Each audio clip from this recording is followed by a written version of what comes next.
PTI protest in Islamabad towards D Chowk. जिससे आप सबको पता चल गया होगा कि कारकुन जो है वो डी चौक पहुंच चुके हैं। बहुत कोशिश की गई कि उनको रोका जाए, but unfortunately they got failed. अब ये कारकुन कैसे पहुंचे, जैसे आपको वीडियो नज़र आ रही है कि कैसे उन्होंने कंटेनर्स वगैरह जो है साइड पे करके मूव कर रहे हैं।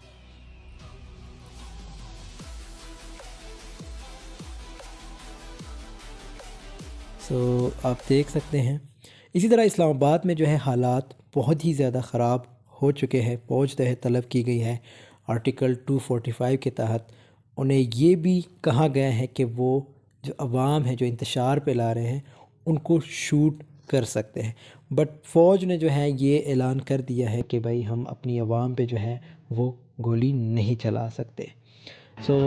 एज़ आई सेड कि किस तरह कंटेनर्स वगैरह को साइड पे किए जा रहा है, और ये वीडियो भी आप देख सकते हैं।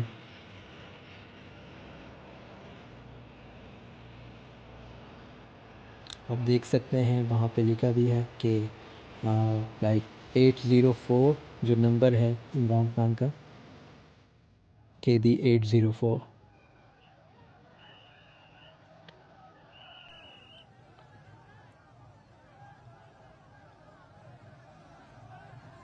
आप देख सकते हैं। इसी तरह जितने भी रास्ते हैं, चाहे वो दाखिली हो या ख़ारिजी रास्ते हों, सब ब्लॉक कर दिए गए। जितने भी मोटरवेज़ हैं वो सारे ब्लॉक कर दिए गए हैं। स्पेशली पेशावर, लाहौर, सियालकोट जो इस्लामाबाद को कनेक्ट करते हैं। सो अब क्या होता है आगे, स्टे ट्यून विद चैनल। मिलते हैं नेक्स्ट वीडियो में, तब तक के लिए अल्लाह हाफ़िज़।